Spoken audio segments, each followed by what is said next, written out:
अभी अभी मुझे एक बहुत ही अच्छी बात पता चली और यहाँ पे बड़ी मुश्किल से एक ढाबा दिखाई दिया। 2013 की आपदा में सबसे बड़ा क्षेत्र जो प्रभावित हुआ था वो हुआ था रामबाड़ा। और जब इतना बड़ा बड़ा पत्थर अगर रास्ते पे आएगा तो नुकसान तो करके ही जाएगा। बाबा जी के स्वागत में सोनप्रयाग मार्केट को अच्छी तरह से सजाया हुआ है। रह गए हम सब अकेले यहाँ पे।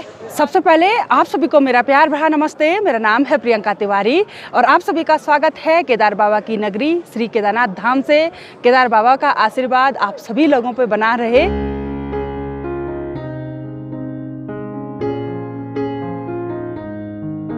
मंदिर का जो मुख्य दरवाज़ा है अभी वो बंद कर रखा है क्योंकि अंदर गर्भगृह में विधि विधान से पूजा हो रही है। और यहाँ पे हैं नंदी महाराज जी। कल तक इनके ऊपर दूसरा वस्त्र था, आज सुबह ही इनका 4 बजे पूजा कर दी जाती है। और इनके गले में देखिए बड़ी सी घंटी बांध रखी है।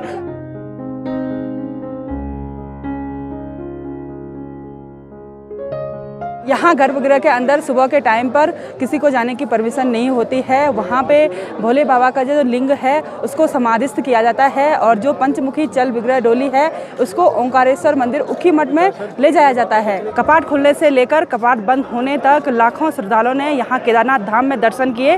और अभी अभी मुझे एक बहुत ही अच्छी बात पता चली। यहाँ पे हैं ये भाई जी। हेलो भाई जी, कैसे हैं? तो यहाँ पे इनकी एक पूरी टीम है और इन्होंने इतना सारा, कितना 1.5 कुंटल के करीब, ऑलमोस्ट उससे भी ज़्यादा ही है, उससे ज़्यादा कूड़ा इकट्ठा किया। बहुत बढ़िया बात है। आप जैसे युवा अगर हो ना तो ये पूरी धरती ना प्लास्टिक मुक्त हो जाएगी क्योंकि सारी जगह दिख रहा है कूड़ा ही कूड़ा।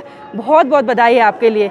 आप ऐसे ही करते रहे, आगे भी ऐसा ही काम करते रहे। केदार बाबा का आशीर्वाद आप सब लोगों पे बना रहेगा। हम तो यही चाहते हैं, देखो जैसे हमारा घर हम साफ रखते हैं वैसे ये बाबा का घर भी हमारा ही घर है। बिल्कुल बिल्कुल, तो इसको भी हमें साफ ही रखना चाहिए। बिल्कुल। हम घर के अंदर कौन पटाखे फोड़ता है? जी कोई जी नहीं फोड़ता जी। तो यहाँ पे भी प्लास्टिक और पटाखे आना बैन होना चाहिए। सही बात बोल रहे हैं। इतनी गंदी होती है ऊपर पहाड़ों में कि ऊपर इसी ऊपर ग्लेशियर्स हैं और हिमालयन रेंज है हमारी, बिल्कुल पीक्स हैं।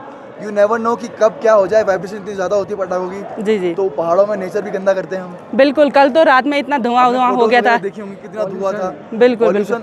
नेचर में इंसान किस लिए आता है? ताकि उसको शुद्ध हवा मिले। बिल्कुल। कहते हैं ना स्वर्ग की सीढ़ी और स्वर्ग से हवा यहाँ पे आती है। बिल्कुल। तो स्वर्ग की हवा आ तो रही है पर हम यहाँ पे पॉल्यूशन जो फैला रहे हो ना वो फिर वापस नहीं आएगी।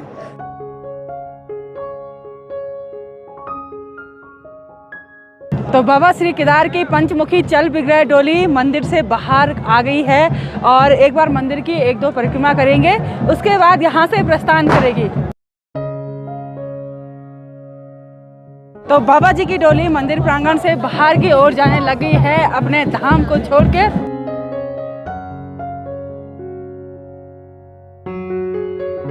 पारंपरिक वाद्य यंत्र ढोल दमाओं के साथ और भारतीय मिलिट्री बैंड की मधुर धुन के साथ बाबा जी की पंचमुखी चल विग्रह डोली ओंकारेश्वर मंदिर उखी मठ के लिए आगे बढ़ रही है। GMVN के द्वारा यहाँ पे चाय दी जा रही है सभी भक्तों के लिए और गर्मा गर्म चाय के साथ हम आगे बढ़ते हैं। रुद्रा पॉइंट के पास पहुँचते ही डोली यहाँ पे थोड़ा सा विश्राम करती है और सभी भक्तजन देखिए डोली के साथ ही रुक गए हैं। मंदिर के अंदर जो छत्र रहता है उसको भी विधि विधान से पूजा के बाद उतारा जाता है और इसको भी बाबा जी की डोली के साथ उखी मठ ओंकारेश्वर मंदिर में ले जाया जाता है। रुद्रा पॉइंट से थोड़ा सा नीचे आने पर यहाँ पे बहुत सारी दुकानें खुली रहती थी, लेकिन अभी देखिए कपाट बंद होने से पहले ये सारी दुकानें बंद हो गई हैं और इनके थोड़ा सा निशान वगैरह दिखाई दे रहे हैं जहाँ जहाँ पे भी लोगों ने दुकान खोल रखी होगी। रास्ते में जगह जगह पे ऐसे सामान पैक हुआ दिख रहा है और सब चीज़ पैक कर दिया है लोगों ने, अपने गैस सिलेंडर स्टोव वगैरह सब चीज़। और कूड़े की ढेर देखिए यहाँ पे, शायद इस कूड़े को डिस्पोज करेंगे अच्छी सी जगह पे।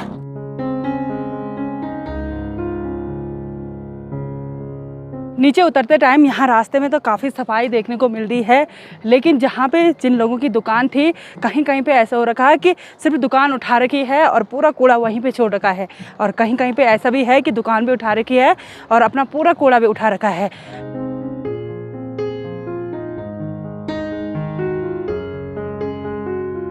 नीचे उतरते टाइम कहीं कहीं पे ऐसे पानी बह रहा है, उसके ऊपर से पाला जमा हुआ है, तो ये काफ़ी ख़तरनाक हो सकता है नीचे उतरते टाइम, तो काफ़ी सावधानी से चलना पड़ रहा है। रास्ते में नीचे उतरते हमको मिला पहाड़ी भाई पी लो चाय, पर चाय तो है ही नहीं अभी। आपके दर्शन हुए, चाय पीने का मन नहीं कर रहा। और इनका नाम है रविंद्र भगुणा और ये उत्तरकाशी से हैं, तो काफ़ी खुश मिजाज इंसान हैं मतलब नेचर इतना इनका फ्रैंक है, तो मुझे ऐसे इंसान पसंद आते हैं। तो भाई जी कल शाम को ही आ गए थे केदारनाथ, तो कैसा रहे दर्शन? अच्छे से हो गए? दर्शन के साथ साथ आप दोनों के दर्शन भी हो गए। भाग्य है, बुला हुआ था। पहली जो हमारी मुलाकात हुई थी आप की दुकान में हुई थी। हाँ जी। और आज बाबा केदार के प्रांगण में भी हो गई। हाँ, तो आओ भाग्य हमारा। तो आप साथ साथ नीचे चलते हैं बस। तो नीचे की ओर बढ़ते हुए हम पहुंच गए हैं बड़ी लिंचोली में, और यहाँ पे बड़ी मुश्किल से एक ढाबा दिखाई दिया जिसमें थोड़ा बहुत मैगी वगैरह बन रही है, क्योंकि नीचे चलते हुए भी काफ़ी थकान हो जा रही है और भूख भी लग रही है। सुबह से कुछ भी नहीं खाया है और अब इसके बाद की मैगी हमारी बन रही है। वैसे तो हम बाबा केदार की डोली से काफ़ी आगे थे, लेकिन अभी हम यहाँ पे मैगी खाने के लिए रुक गए हैं। तो बाबा केदार की डोली आगे आगे बढ़ रही है, तो हम पीछे से चले जाएंगे। गर्मा गर्म मैगी भी बन के तैयार हो गई है और यहाँ पे काफ़ी सारी भीड़ है, क्योंकि एक ही ढाबा यहाँ पे खुला हुआ दिखाई दे रहा है। तो गर्मा गर्म मैगी का आनंद लेते हैं, और मैं तो सुबह से भूखी हूँ।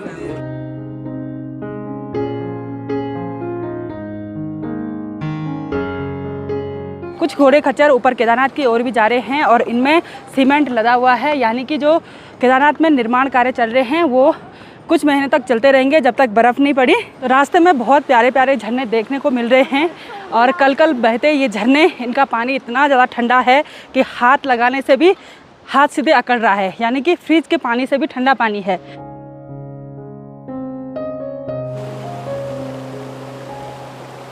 अभी तक हम इस वाली पहाड़ी से नीचे उतर रहे थे, और इस पुल को क्रॉस करने के बाद हम जाएंगे उधर साइड वाली पहाड़ी पे, और मंदाकिनी नदी पर ये पुल बना हुआ है और टेम्प्रेरी व्यवस्था है इधर साइड वाले पुल की, और एक रास्ता दूसरी साइड से भी जाता है, वहाँ पे पक्का पुल बना हुआ है।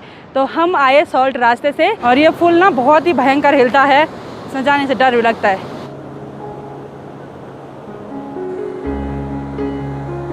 चलते चलते काफ़ी गर्मी हो गई है, और 2013 की आपदा में सबसे बड़ा क्षेत्र जो प्रभावित हुआ था वो हुआ था रामबाड़ा, क्योंकि रामबाड़ा का तो नामो निशानी मिट गया था। यहाँ पे लोगों के ढाबे, रेस्टोरेंट, लॉज वगैरह थे, तो यहाँ पूरी नदी बह गई।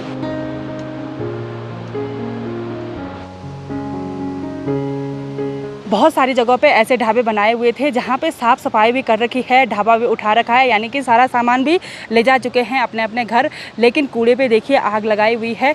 इससे भी तो पर्यावरण प्रदूषित होता जा रहा है, और जो ये धुआं है ना पूरे वातावरण में फैल रहा है। नीचे की ओर आगे बढ़ते हुए हम भीमबली में पहुंच गए हैं। बाबा केदारेश्वर की डोली थोड़ी देर तक यहाँ पे विश्राम करती है, और यहाँ पे सभी भक्तजन ले रहे हैं अभी भंडारे का आनंद, और यहाँ पे GMVN के द्वारा भंडारा लगाया हुआ है। तो हम बढ़ते हैं यहाँ से आगे।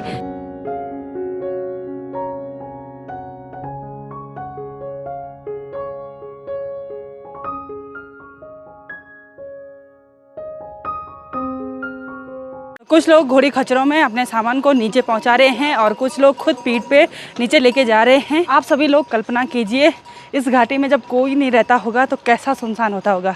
कल्पना कीजिए, सिर्फ कल्पना मात्र से ही ऐसा डर जैसे लग रहा है।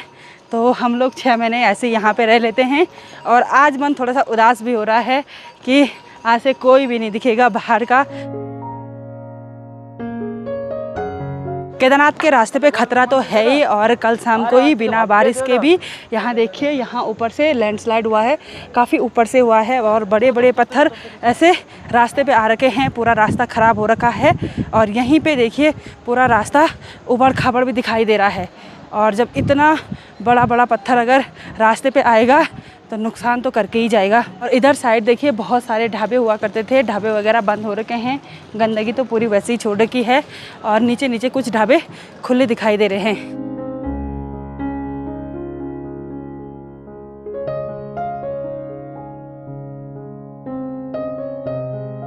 सुबह के 8:30 बजे हम केदारनाथ धाम से रास्ता लगे थे, और अभी दिन के 12:30 बज गए हैं, और सफ़र में आगे बढ़ते हुए हम पहुंच गए हैं गौरीकुंड मार्केट में। गौरीकुंड मार्केट की ये चमक भी अब 1-2 दिन की ही रहेगी है, जब तक लोगों ने अपना सामान वगैरह पैक नहीं किया। और ये देखिए आधा से ज़्यादा सामान तो पैक हो रखा है, और यहाँ पे ज़्यादातर दुकानें लोकलों की हैं, और जो ढाबे वगैरह हैं वो बाहर वालों के हैं। गौरीकुंड मार्केट से भी हमको आगे सोनप्रयाग तक पैदल जाना पड़ेगा, क्योंकि यहाँ पे हमारा कोई भी व्हीकल नहीं है, और आज काफ़ी सारी भीड़ है, तो लोकल गाड़ियाँ भी जाम में फंसी हुई हैं। और बाबा जी की डोली गौरी माई मंदिर में थोड़ी देर तक विश्राम करेगी, वहाँ पे जलपान की व्यवस्था है। तो हम धीरे धीरे आगे बढ़ते हैं, क्योंकि डोली के साथ चलना काफ़ी मुश्किल हो जाता है। थोड़ा सा आगे आने पर यहाँ से हमको शटल सेवा की एक गाड़ी मिल गई है, और इसमें जाएंगे हम सोनप्रयाग तक।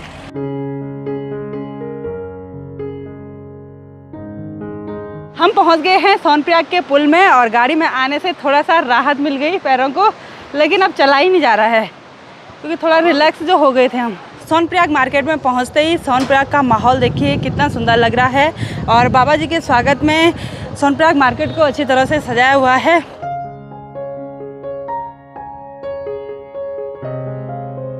सोनप्रयाग में मैं अपने लॉज में पहुंच गई हूं और थोड़ा देर तक आराम कर लेती हूं। अभी बाबा जी की डोली सोनप्रयाग मार्केट में है और घर से सासू जी दीदी जी भी आ गए हैं बाबा जी की डोली के दर्शन करने के लिए। थोड़ी देर तक हम अपने लॉज में बैठे रहे और बाबा जी की डोली यहाँ से भी आगे की ओर बढ़ चुकी है, तो थोड़ी दूर तक हम बाबा जी की डोली के साथ जाएंगे। भोलेनाथ की डोली को विदा करने के लिए हम सोनप्रयाग से थोड़ा आगे तक आ गए हैं। जय श्री केदार। सभी लोगों पे बाबा भोलेनाथ की कृपा बनी रहे, यही प्रार्थना करते हैं। और बाबा की डोली क्या चली, घोड़े खच्चर भी चले, सारे लोग अपना सामान पैक करके चल दिए अपने अपने घर को और यात्री लोग भी चल दिए अपने अपने घर को और रह गए हम सब अकेले यहाँ पे। और यहाँ पे अब 6 महीने तक कोई भी नहीं दिखाई देता है, ना गाड़ियाँ, ना घोड़े और ना ही बाहर के लोग।